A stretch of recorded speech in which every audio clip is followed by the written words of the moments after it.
what you came here for. I don't know what you came here for. I don't know what you came here for. I don't know what you came here for. I don't know what you came here for. I don't know what you came here for. But I came to praise. So help me. So help me praise Him.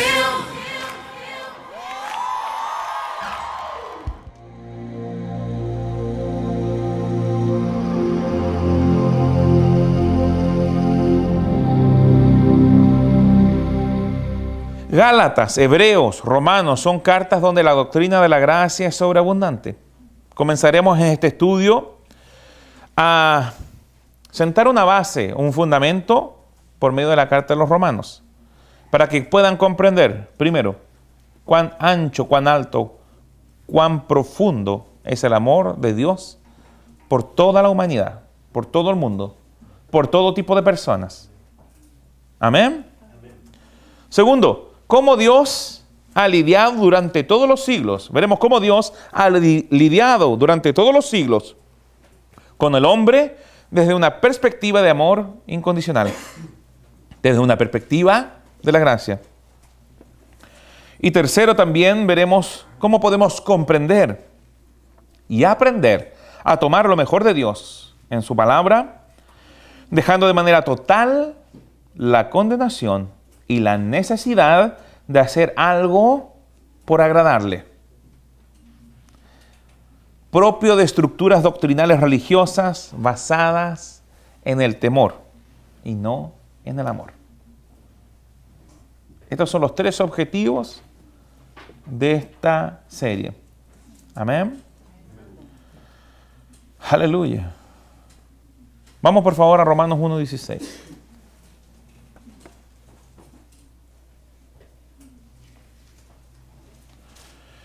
La palabra de Dios dice así: porque no me avergüenzo del Evangelio, porque es poder de Dios para salvación a todo aquel que cree, al judío primeramente y también al griego. Porque en el Evangelio la justicia de Dios se revela por fe y para fe, como está escrito, mas el justo por la fe vivirá. Entonces la salvación es para los buenos. ¿No? ¿Para quién es? Para algunos que creen. ¿No? Para todo aquel que cree. Amén. Entonces, si el más malo de los asesinos cree, ¿la salvación es para él? Sí. Amén. Aleluya. ¿Se da cuenta de esto? Todos están incluidos en el amor incondicional de Dios. Todos, por muy aberrantes vidas que hayan llevado. Porque el Evangelio es poder de Dios para salvación. Esta misma palabra, sozo, es la utilizada en Santiago 5:15. En el ministerio de Jesús, la palabra es utilizada 16 veces. Vamos a Santiago 5:15, rápidamente. Dice así: y la oración de fe salvará al enfermo, y el Señor lo levantará. Si hubiera cometido pecados, le serán perdonados. Entonces esta palabra puede ser también traducida como sanidad. Amén. Y la oración de fe sanará o salvará. Entonces entendemos que salvación, sozo, también significa sanidad, restauración, liberación, que viene también de un origen o raíz de la palabra sotar o soter, que es salvador, liberador, y que también viene de soteria. En el ministerio de Jesús la palabra es utilizada 16 veces para describir sanidades físicas, 32 veces haciendo referencia también a la salvación como un hecho integral. Amén. Sabemos bien, y lo vimos en la serie de El Espíritu del Hombre o Nueva Creación. Nueva Creación se llama la serie. Que todo está dentro de nuestro espíritu. Amén. Amén. Esperando salir por revelación, por fe y para fe. Pero muchos son los que se preguntan, ¿por qué no han recibido? Si la palabra salvación es liberación, es restauración, es preservación, es sanidad, ¿por qué no han recibido? Cuando uno recibe al Salvador, uno también recibe al sanador. ¿Entiende lo que le digo, no? Y el problema radica en lo siguiente. Muchos dicen y revelan su corazón o lo que creen por medio de sus palabras. Pastor, yo he ayunado, he orado, he estudiado la palabra, pago mis diezmos, voy a la iglesia, hago lo mejor que puedo. ¿Qué más demanda Dios para que pueda yo recibir? ¿Cuál sería el problema? Es que no están centrados en lo que Jesús ya hizo, sino en lo que ellos tienen que hacer para poder recibir. ¿Me entienden? Muchas veces las personas vienen a mí y me dicen, pastor, confesé mis pecados, hice esto, ayuné, oré y no he recibido. Es que ese es el problema. Estás haciendo para recibir. Y uno recibe por fe, no recibe por hacer. Porque el que está ayunando para recibir, el que está orando para recibir, el que está sirviendo para recibir, ese está comprando la gracia. Y la gracia no puede ser comprada. La gracia es gratuita. Están enfocados en lo que ellos pueden hacer por Dios. Recuerde bien, es fácil comenzar a vivir una religión. Al hombre le gusta la religión. ¿Por qué? Porque le da seguridad. Una falsa seguridad. Porque es algo que puede manejar.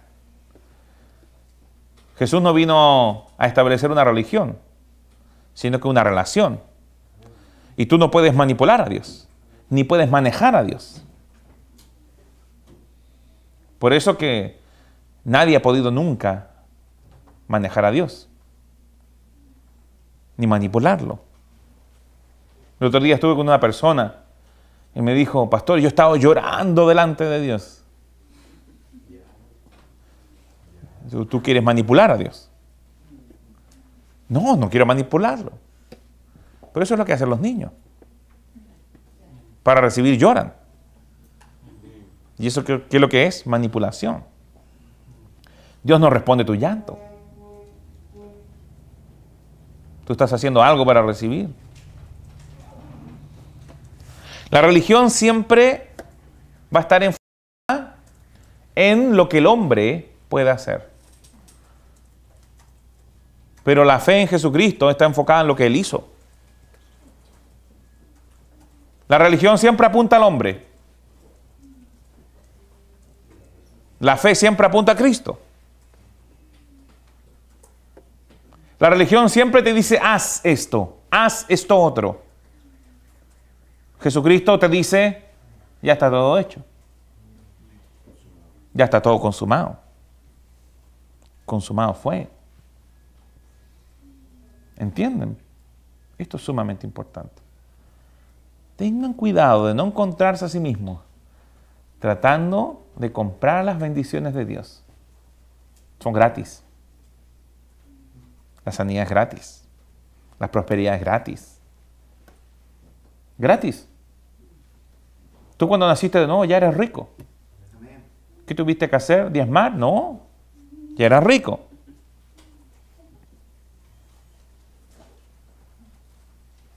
Pero pastor, entonces, ¿cómo es este asunto del diezmo? Sí, diezmamos, es cierto, primeramente por amor. Y sembramos abundantemente porque es nuestro pacto. Pero el pacto fue provisto por gracia. Dios establece la manera en que podemos recibir las cosas. Y no es por lo que tú haces, sino que es por tu fe. Que se manifiesta en una obra. Porque un rico no tiene problema para diezmar. Por el contrario, el diezmo es poco. Porque tú por medio de la ley y del miedo le puedes sacar al pueblo el 10%. Pero no les vas a sacar ni un peso más. Porque se van a enfocar en cumplir la ley.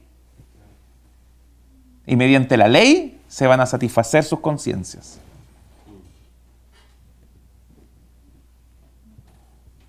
Si tú eres rico, no hay problema en diezmar o dar el 20%.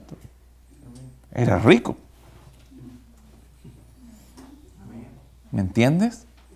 Mucha gente, yo de hecho lo escuché en mi último viaje. Usted tiene que diezmar para que Dios pueda reprender al devorador. Malaquías 3:10. Eso es un pacto antiguo. No es pacto nuevo. Está bien. El diablo huía antes de Dios. Pero ahora el diablo tiene que huir de ti. Sométete a Dios. Resiste al diablo. Y el diablo huirá de ti. En este pacto el diablo huye de ti, no de Dios. Entendemos que en Cristo somos Dios. Pero tiene que huir de ti. Eres tú quien tiene que hacerlo. Amén. Dios ya te abrió su buen tesoro. Las riquezas del cielo. Entonces tenemos que centrarnos en lo que Jesús ya hizo. La gracia no es lo que Dios va a hacer, sino lo que Él ya hizo. Lo que ya está hecho. Lo que ya está consumado. Lo que ya está provisto. Esa es la gracia de Dios.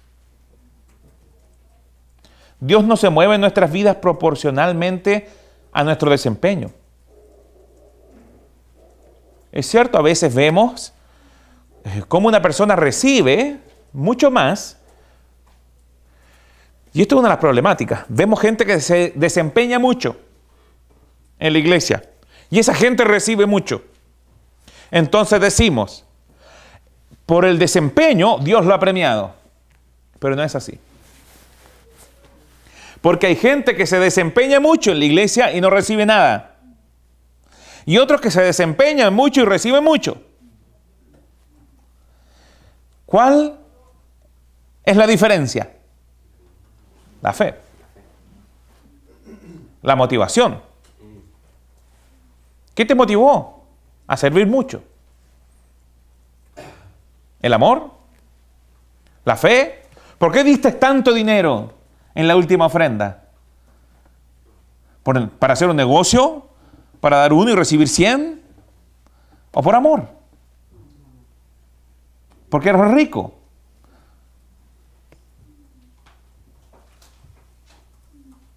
¿Por qué no sembraste ni 5,000 pesos en la última semilla que levantamos para misiones? Porque eres pobre. Porque un pobre no puede dar ni 5,000 pesos. ¿Entienden? Y no es que seas pobre, eres rico. Pero dentro de tu cabeza hay un pobre.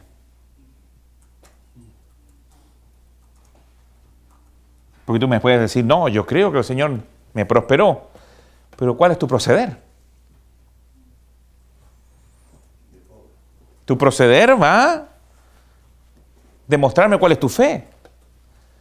Y no necesariamente tu proceder me va a manifestar cuál es tu fe. ¿Entiendes lo que le digo? Porque puedo tener una motivación equivocada.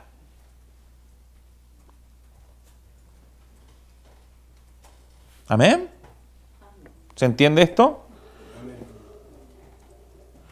Dios no se mueve en nuestras vidas proporcionalmente a nuestro desempeño.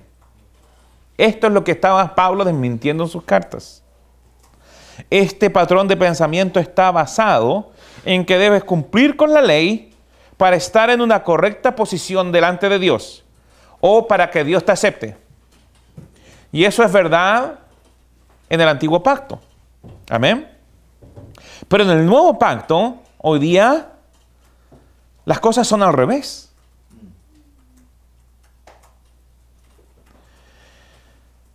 En el antiguo pacto, tú para ser bendecido, tenías que hacer. En el nuevo pacto, porque tú eres bendito, haces. ¿Entiende la diferencia? En el antiguo pacto, para ser bendecido, tenías que hacer. Si tú diezmabas y ofrendabas, Dios reprendía por ti al devorador. Dios abría las puertas del cielo para derramar bendición hasta que sobreabundara. Pero en el Nuevo Testamento, Dios abrió las ventanas de los cielos y derramó bendición hasta que sobreabunde dentro de tu corazón.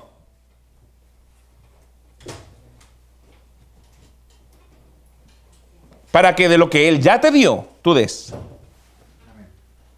Pero pastor, yo no lo veo.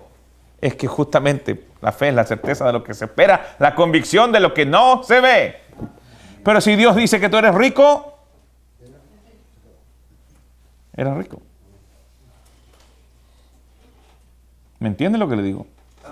Si tú tienes fe, vas a proceder de manera distinta. En otras palabras, los cristianos de la primera iglesia habían caído en un sistema religioso de predicación, diciendo más o menos así: Dios es Dios y ustedes son pecadores. Él está molesto con ustedes. Si no se arrepienten, no habrá misericordia para ustedes. Vaya a la plaza de armas. Se los va a encontrar todavía. ¿Me entiende? Este es un modo de pensamiento religioso basado en la ira de Dios para llevar a las personas a dejar el pecado por temor al castigo y la ira de Dios sobre sus vidas.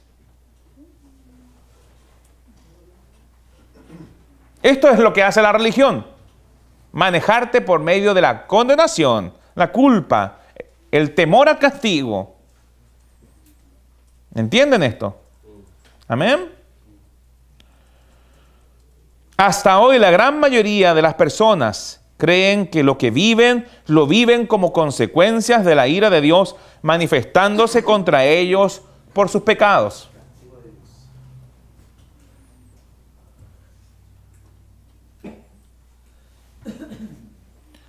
Señor, si tú quieres, respóndeme, aunque nada merezco, porque soy un miserable pecador, un gusano totalmente depravado. Oiga, lo puedo contar así y burlarme porque yo hacía estas oraciones.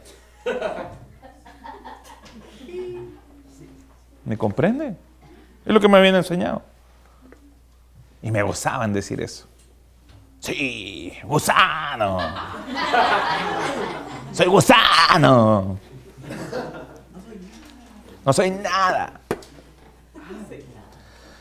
En lo externo pareciese que fuese una humilde confesión de alguien que está reconociendo a Dios y reconociendo su condición.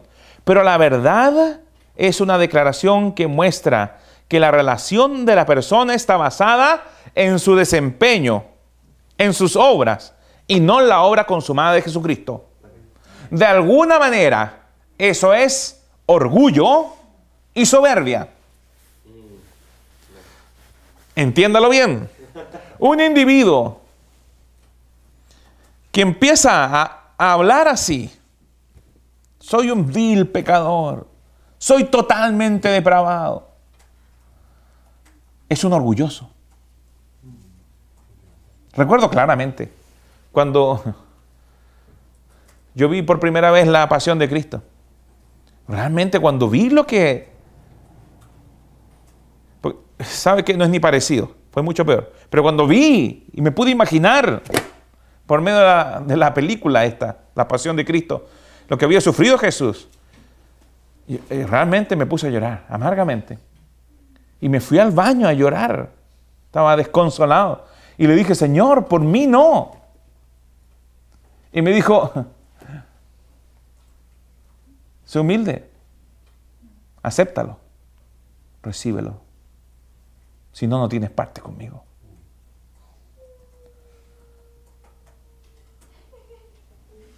Es lo mismo que le dijo a Pedro. Señor, no pienses lavarme los pies. Pedro, si no me dejas lavarte los pies, no tienes parte conmigo. ¿Qué es lo que motivaba a Pedro? ¿Qué es lo que me motivó a mí? Orgullo. Es falta de humildad, no humildad. Es una falsa humildad. Gracias, Señor. Lávame los pies y lávame todo el cuerpo, le dijo Pedro.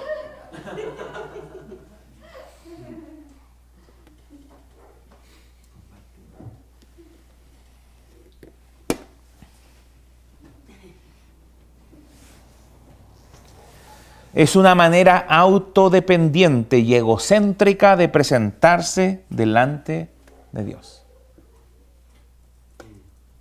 ¿Sabe qué? Yo tengo libre acceso ante el trono de la gracia. Porque no confío en mis méritos, sino que confío en los méritos de Cristo. Entonces, ¿sabe qué? Puedo entrar así. Hola, papi. ¿Cómo estáis, Jesús? Aleluya. ¿Me entiende? Confiadamente. Con denuedo. Confiadamente. Pablo oraba simplemente, por favor, reciban por gracia. Reciban por gracia. Padre, me acerco a ti confiado en los méritos de Jesucristo. Vengo a ti y descanso en tu bondad, misericordia y gracia. Este tipo de declaraciones rompe el dominio del pecado sobre nosotros. Amén. Los religiosos se oponen a un mensaje de gracia. Ellos dicen, las personas deberían saber cuán pecadoras son. De lo contrario, no sabrán de que tienen que volverse, que deben temer la ira de Dios. Pablo respondía a este tipo de declaraciones con lo siguiente. Vamos al versículo 18, de Romanos 1, versículo 18. Dice, porque la ira de Dios se revela desde el cielo contra toda impiedad e injusticia de los hombres, que detienen con injusticia la verdad, porque lo que de Dios se conoce les es manifiesto, pues Dios se lo manifestó. Voy a leerlo de otra manera. Dice, porque la ira de Dios se manifiesta. Allí la palabra es apocalipto. Porque la ira de Dios se revela, o se manifiesta, o se descubre, o se devela, o es iluminada desde el cielo contra toda impiedad e injusticia de los hombres que detienen con injusticia la verdad. La ira de Dios se revela desde el cielo contra la impiedad, contra la injusticia, no contra el hombre. Impiedad e injusticia de los hombres que detienen con injusticia la verdad. Porque lo que de Dios se conoce les es manifiesto, o les es plenamente conocido y reconocido. Pues Dios se los mostró, se los manifestó, se los reveló. Porque las cosas invisibles de Él, su eterno poder y deidad, se hacen claramente visibles desde la creación del mundo, siendo entendidas por medio de las cosas hechas, de modo que no tienen excusa. Ok, explico esto. La ira de Dios es revelada intuitivamente dentro de cada persona. Cada individuo tiene un conocimiento intuitivo de la ira de Dios en contra de toda impiedad e injusticia del hombre. No hay necesidad de decirle a un hombre que es un pecador. Ellos ya lo saben. La conciencia los acusa. Ellos ya saben que están haciendo mal. Por eso es que buscan legislar, para que la ley les diga que lo que ellos hacen no es malo. Por eso que la agenda del móvil, del movimiento de liberación homosexual, es legislar. Porque de esa manera van a tener una ley que les diga que lo que las conciencias de ellos les dicen que es malo, no es malo. Pero ellos saben que practicar el homosexualismo es malo. Así como el ladrón sabe que robar es malo. Así como el mentiroso sabe que mentir es malo. La conciencia los acusa.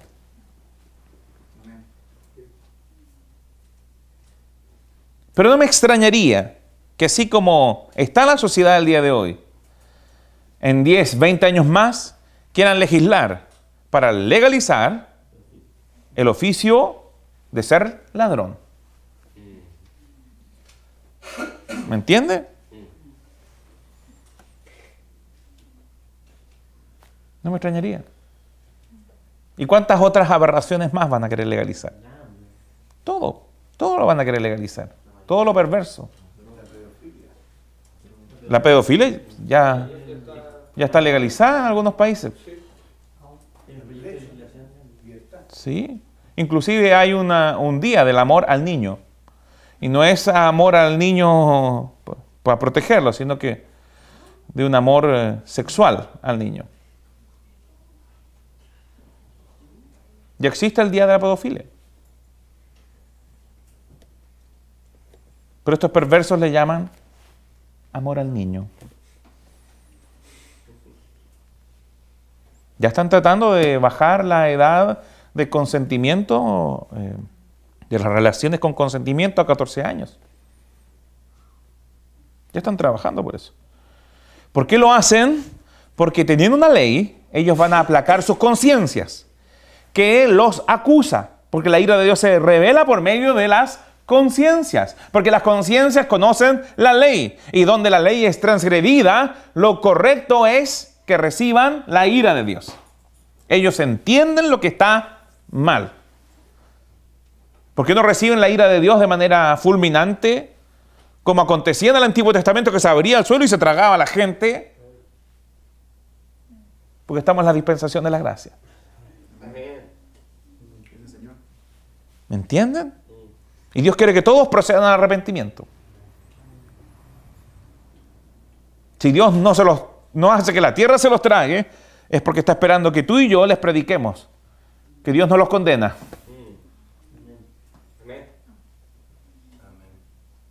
Que cuando se agachó para escribir en el suelo delante de la mujer adúltera, se agachó para escribir el nombre de ellos.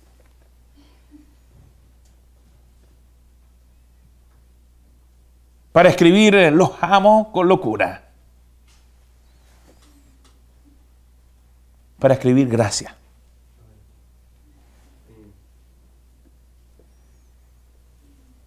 Estas son mis buenas ideas. Pero son buenas, ¿no?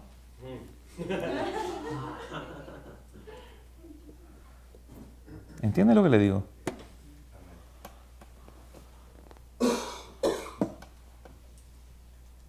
Todo el que dice, pero si yo he sido muy bueno, sabe que miente. No hay duda al respecto. Saben que mienten. Pueden engañarse a sí mismos. Hasta el individuo más separado de la civilización será imputable delante de Dios, pues dentro de su corazón él sabe que es un pecador y tiene necesidad de un Salvador. Me recuerdo de la visita del reverendo Matthews, un indio, ¿se recuerdan? Estuvimos haciendo un asado en el parque intercomunal. Él había estado en un pueblo en India, en donde oraban en una esquina de las casas todos los días. La familia toda se arrodillaba en la esquina a orar a un Dios que no conocían. No lo conocían.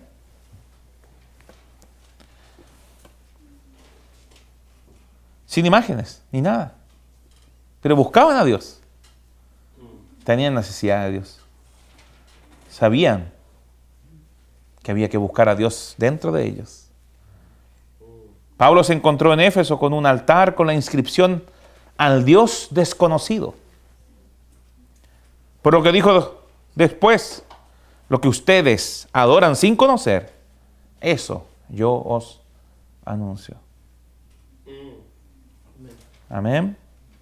En Vietnam hay 3 templos a menos de 2 metros cada uno, casi pegados, preexistentes al menos 500 años antes de que el cristianismo entrase en Vietnam. Ellos adoraban a un Dios que se manifestaba por medio de 3 personas, a un Dios trino. Esto nos muestra que el conocimiento es intuitivo para el hombre en relación a la existencia de Dios. Muchos de los que profesan ser ateos, apenas viven una situación límite o una gran calamidad, se vuelven a Dios rápidamente, sin preguntas ni objeciones. Si alguien quiere convencerte de que no tiene ninguna conciencia de que Dios exista, esa persona se miente a sí misma. Lo dice claramente la palabra. Porque la ira de Dios se manifiesta contra toda obra de maldad de los hombres que detienen con injusticia la verdad. Porque lo que de Dios se conoce les es plenamente reconocido y conocido. Pues Dios se los mostró. Dios se ha revelado a toda persona.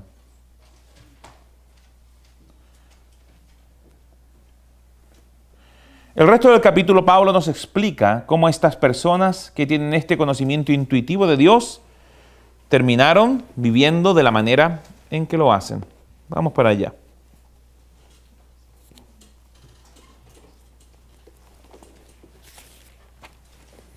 Dice así la palabra de Dios.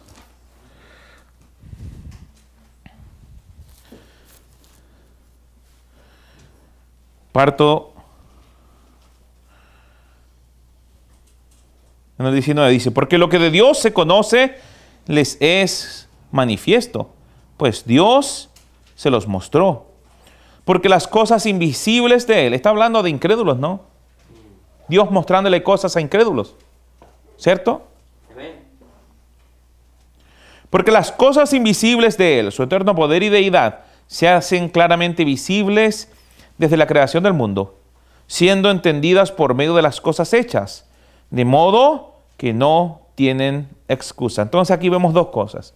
Primeramente, un conocimiento intuitivo, un testimonio interno. Dios existe. ¿Ok?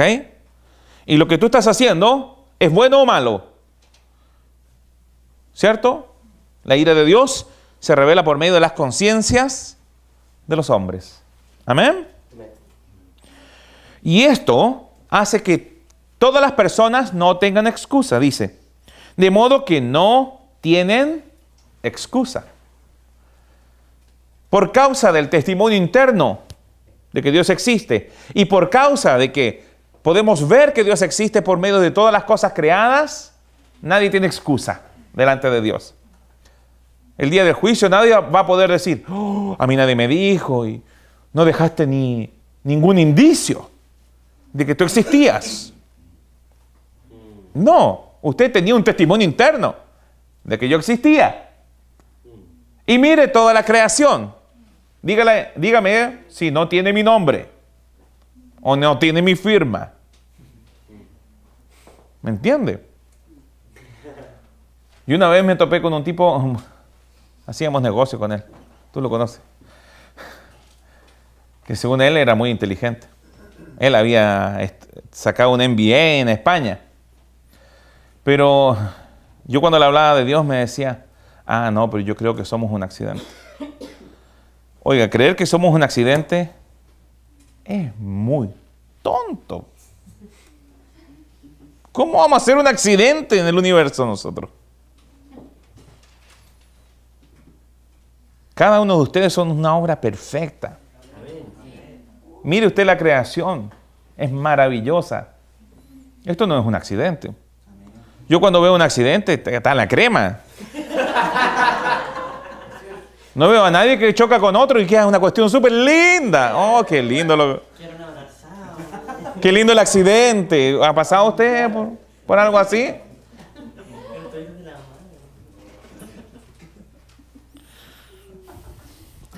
Pues habiendo conocido a Dios, ¿qué dice? Versículo 21 dice, pues habiendo conocido a Dios. ¿Y de quién está hablando? De incrédulos. ¿Sí o no? ¿Es o no es? ¿Sí o no? Respóndame. Oye, usted en su casa responda. Eso, ahora continúa. Pues habiendo conocido a Dios, no le glorificaron como a Dios, ni le dieron gracia, sino que se envanecieron en sus razonamientos, y su necio corazón fue entenebrecido. Entonces, mire lo que está diciendo. Pues habiendo conocido a Dios, no le glorificaron como a Dios. Está hablando de gente incrédula.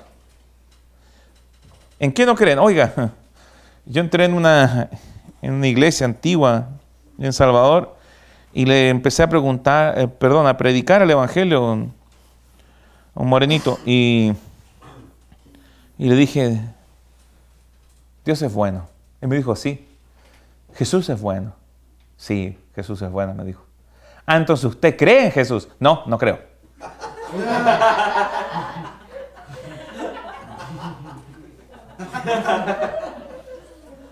Mira, él sabía que Dios existía. ¿Ok?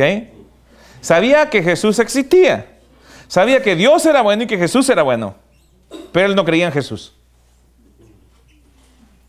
Usted también se va a topar con mucha gente que le va a decir, no, sí, Dios, sí, nuestro Dios. Sí.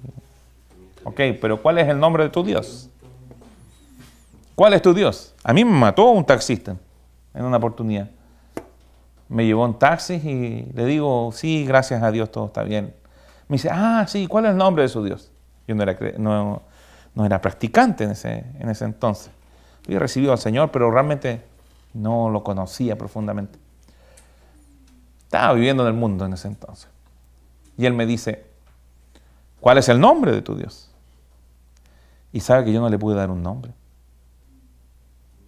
No le pude dar nombre.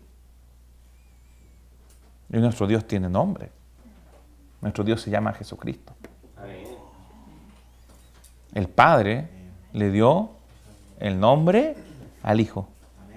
¿Y qué dijo el Hijo en Juan 17? El nombre que me diste, les he dado. Aleluya. ¿Me entienden? Les he dado a conocer tu nombre. También dice eso, Hijo. Pues habiendo conocido a Dios, no le glorificaron como a Dios. Entonces todos han conocido a Dios. ¿Ok? Lo que tienen que conocer es a Jesús. Ni le dieron gracias, sino que se envanecieron en sus razonamientos y tienen que creer en Él. Porque nadie llega al Padre si no es por medio de Cristo. Amén. Fueron malagradecidos, se envanecieron en sus razonamientos y su necio corazón fue entenebrecido. Entonces, ¿cómo partió esta espiral de pecado? Conocieron a Dios, pero no le glorificaron, no lo adoraron, no lo alabaron, ni le dieron gracias. Fueron mal agradecidos. Oye, hay que ser muy mal agradecido para no darle gracias a Dios. Salir todos los días por la mañana, ver lo que Él nos ha dado y no ser agradecido. Sino que se envanecieron en sus razonamientos, en sus dialogismos, en su discusión interna. Se volvieron vanidosos. Oiga, ¿para qué le cuento? Hoy día en la misma discusión que hice mención anteriormente. Así unas párrafos, cada uno de ellos argumentando intelectualmente. Y yo les decía, respondan. Matar es bueno. ¿Cuándo? Y todo un argumento, ¿no? La gente se vuelve necia en sus razonamientos. Y con lindas palabras y largas oraciones, lo único que revelan es tontera, es necedad, es vanidad. Y su necio corazón fue entenebrecido. Profesando ser sabios, se hicieron necios. Y cambiaron la gloria del Dios incorruptible en semejanza de imagen de hombre corruptible, de aves, de cuadrúpedos y de reptiles. Idolatría. Animalismo. Animalismo. Animalistas. Los animales tienen los mismos derechos que el hombre. No. No es así. No, yo no como jamón. ¿A ti te gustaría que los chanchos se comieran una tajada de ti? No, pero Dios creó los chanchos para que yo me los coma. Y chanchos ricos. Amén. Mostraba ahí un hermano un video de unas niñas saliendo de una corrida de toros. Cómo lloraban las niñas. Y filmaban ahí en contra de las corridas de toros. Y este hermano cristiano publicaba esto y decía, realmente esto es una atrocidad. Sí, yo creo que es una atrocidad. Pero él alababa la actitud de las niñas que salían llorando. Y yo les decía, mira, sería bueno preguntarles qué opinan del aborto. Me dice, sí, pero ya muestran un buen corazón por estar en contra del asesinato de los toros. No, no lo muestran. Porque pueden ser animalistas. Y si son animalistas, eso es idolatría.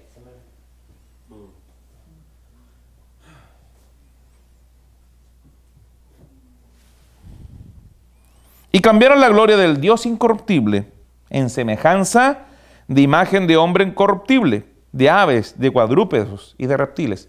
Oiga, sí, simple. Cuando un hombre maltrata a un animal, realmente es condenable. Pero cuando yo escucho que otro hombre dice, el que maltrató a un animal merece la muerte, eso es animalismo. Eso es idolatría. Porque ningún hombre merece la muerte por maltratar a un animal. Porque la vida de un hombre es mucho, muy superior a la de un animal. Y esto lo establece Jesús. Ustedes valen más. Ustedes valen más, dice Jesús, que los pajarillos. ¿Sí o no? Miren las aves del campo. No trabajan, ni guardan en graneros. Y el Padre las alimenta a ustedes. Perdón, a ellas, ¿cierto? ¿Cuánto más a vosotros? Que valéis mucho más. Dios establece tu valor. Y tu valor es mucho, muy superior a cualquier animal sobre la tierra. Eso no quiere decir que podemos maltratar a los animales. Porque el hombre que maltrata a un animal muestra lo que tiene en su corazón. ¿Amén? Coloquemos las cosas en la correcta perspectiva. Yo no valgo lo mismo que un chancho. ¿Quién dijo que peso lo mismo? ¿Quién fue?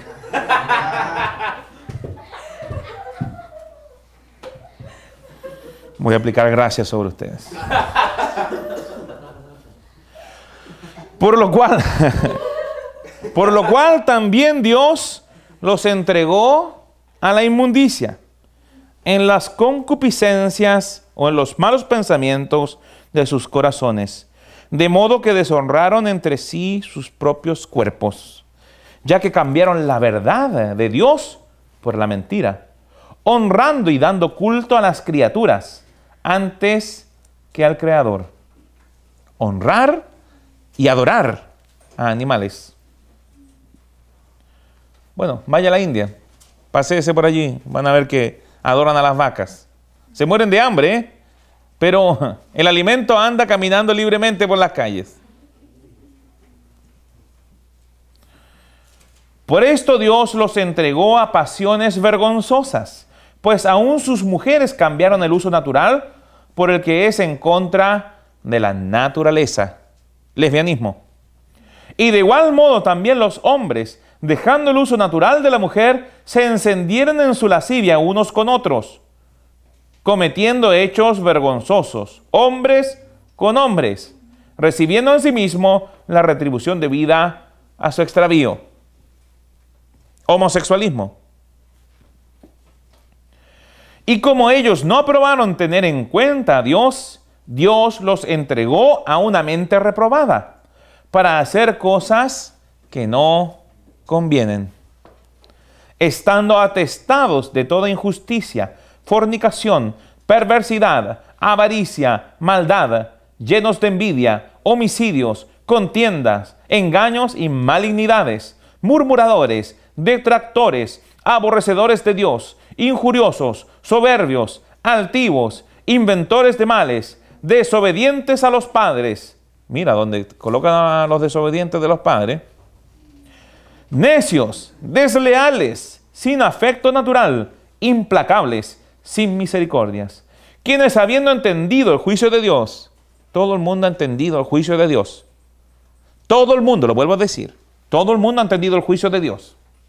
Usted no tiene que hablarle a la gente del juicio de Dios. Todo el mundo sabe que viene un juicio. La ira de Dios se manifiesta contra cada cosa mala que hace cada hombre. Que los que practican tales cosas son dignos de muerte, no solo las hacen, sino que también se complacen con los que las practican.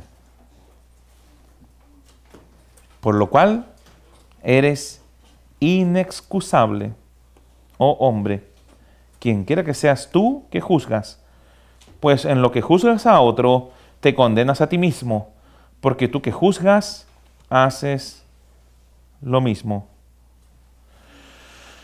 Muy bien, gloria a Dios.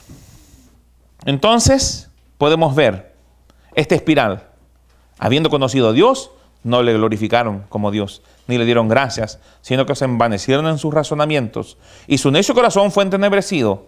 Versículo 22, adoraron animales. Versículo 23, deshonraron sus cuerpos. Versículo 24, se hicieron idólatras. Versículo 26, se entregaron a pasiones vergonzosas, homosexualismo y otras.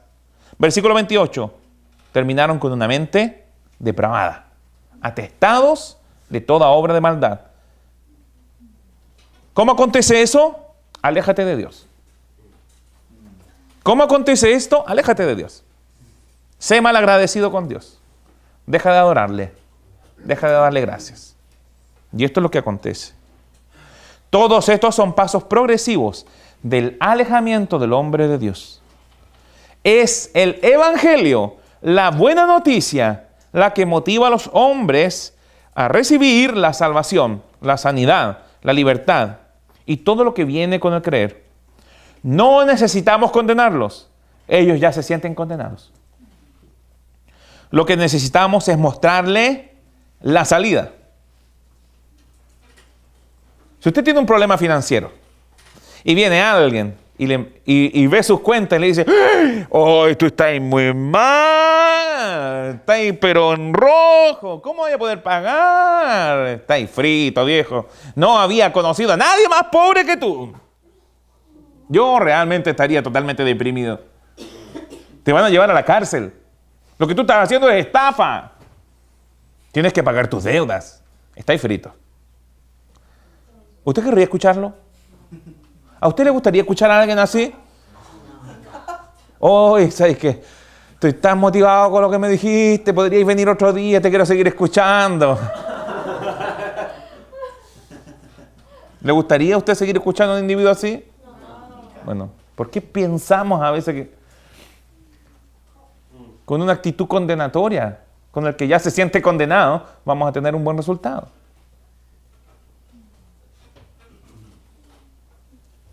¿Amén?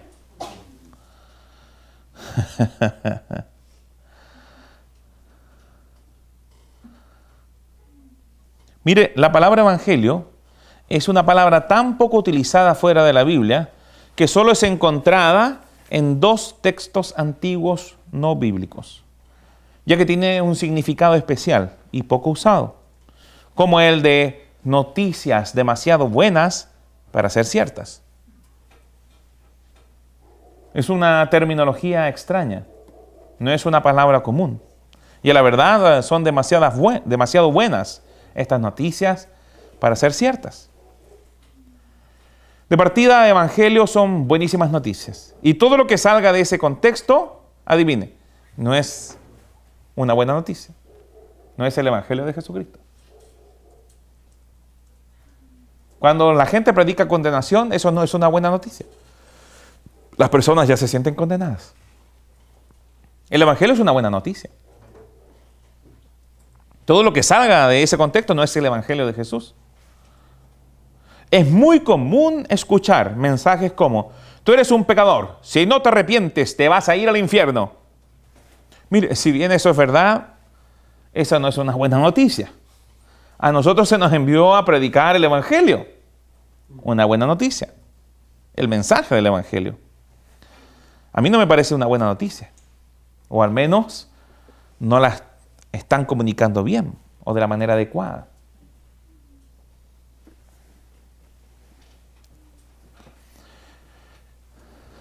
Continuamos en Romanos, versículo 4, dice.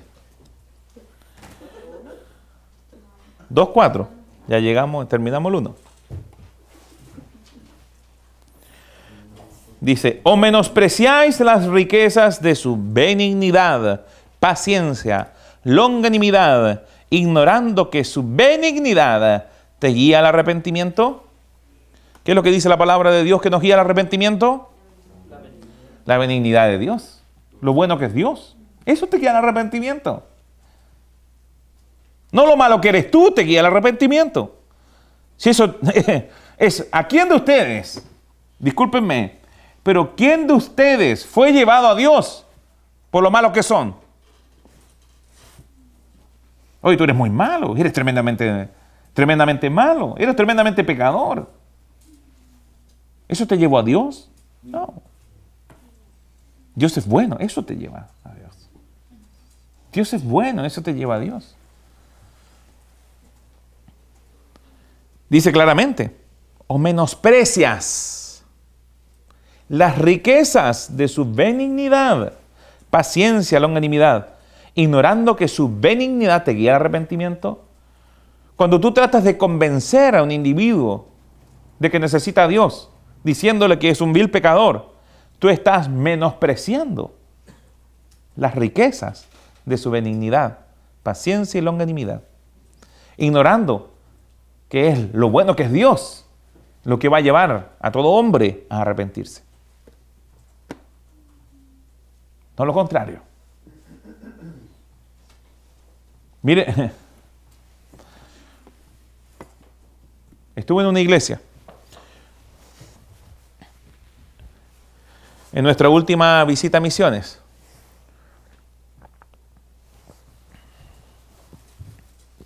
En nuestra última misión a Brasil, perdón. Eso quería decir.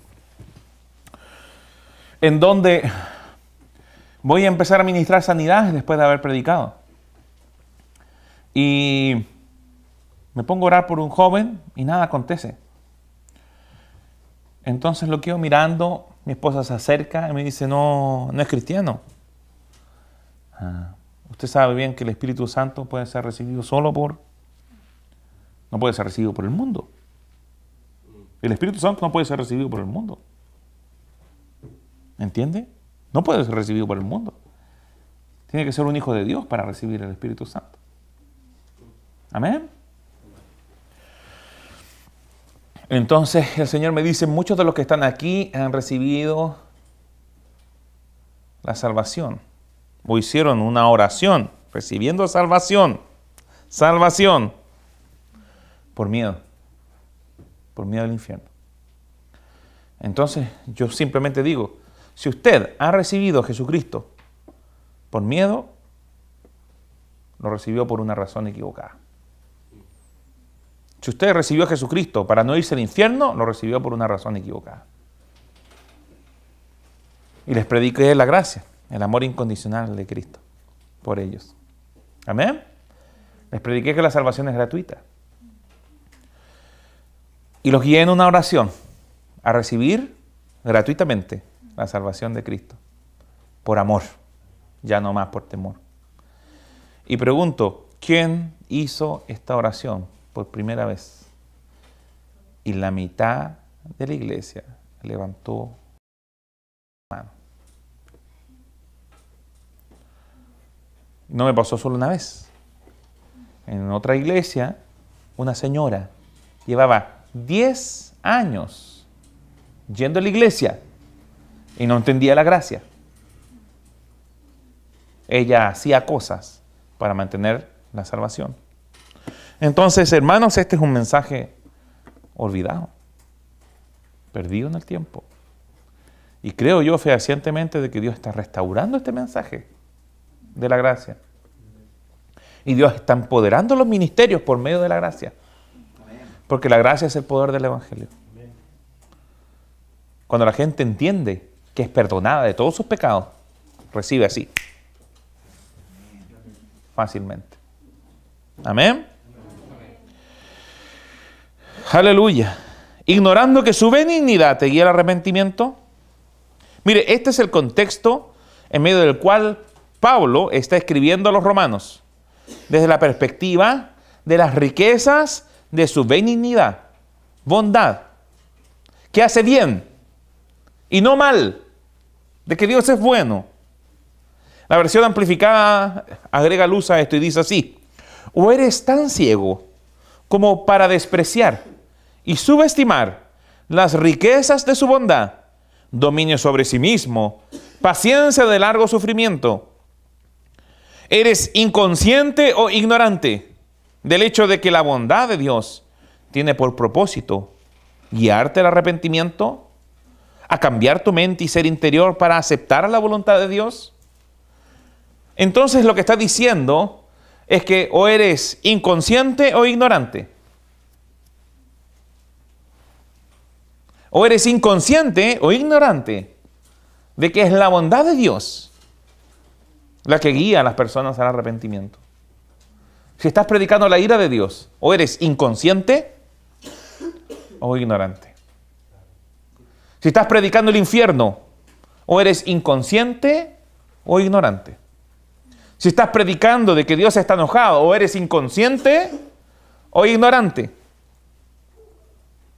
Si estás predicando de que Dios ha traído un manto de ceniza sobre Chile, eres inconsciente e ignorante.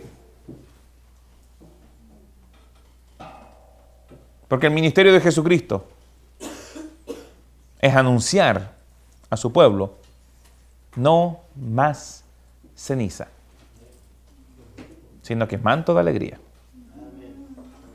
Amén. Si bien había un abismo entre Dios y el hombre a causa del pecado, la buena noticia es que Jesús abrió el paso hasta Dios, pagando por nuestros pecados, por lo que no necesitamos hacernos santos por medio de obras para ganar la entrada ante su presencia, sino que la santidad es un regalo. Crea todo lo que hizo Jesús en su muerte y resurrección y reciba la sangre que limpia y libera de todo pecado, para disfrutar una vida de comunión, una vida de abundancia y amor. El Evangelio está directamente ligado a la gracia de Dios. Es el Evangelio de la gracia. Es la única manera en que el perdón de pecados se puede obtener. No puede ser por nuestras obras, ni por nuestra santidad, ni por nuestra autojusticia. Dios no toma solo a personas buenas a nuestro entendimiento para salvarlas. Él extiende su salvación hacia los impíos. Por eso el capítulo 4, versículo 5 dice: mas el que no obra, si no cree en aquel que justifica al impío, su fe le es contada por justicia. Esto causa muchos problemas para los religiosos. Ellos dicen: no, usted debe hacer esto y lo otro. Eso es antievangelio. Pues coloca la carga de la salvación sobre las espaldas de la persona, no sobre la cruz de Cristo. Es por eso que Jesucristo dijo, vengan a mí todos los que están cansados, trabajados y cargados, que yo los haré descansar. Vengan a mí los que están tratando de ganar la salvación. Vengan a mí los que están tratando de cumplir la ley para recibir la bendición. Yo los haré descansar. Dejarán de obrar para ser benditos y comenzarán a obrar porque ya son benditos. Amén.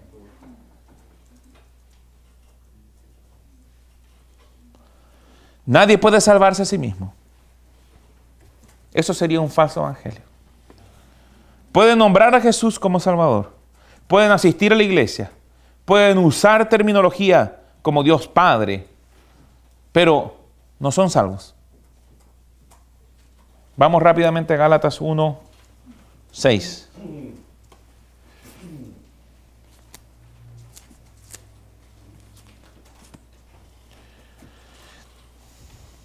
Dice así, estoy maravillado de que tan pronto os hayáis alejado del que os llamó por la gracia de Cristo, para seguir un evangelio diferente.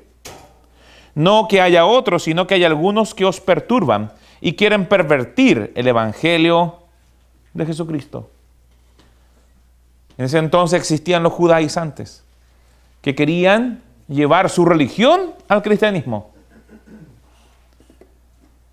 Y usted o es cristiano o es judío. Entiéndalo bien. Amén. Señor, sí, Señor. Debo aclarar esto. Estoy hablando en términos de religión. O usted es un religioso judío o usted es cristiano. Porque no es judío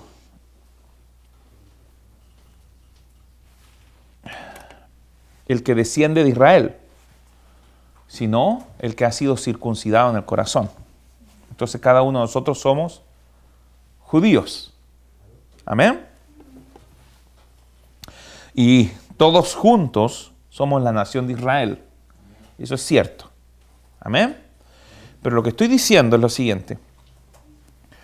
No puede usted tratar de hacer lo que hacían los judíos para relacionarse con Dios dentro del cristianismo. Porque la ley fue abolida. Y no está para que usted se relacione con Dios o para recibir su bendición. Amén. La gracia es el evangelio. El evangelio es Jesús. Y Jesús, por su parte, es la gracia de Dios. Amén. Gracias, Señor.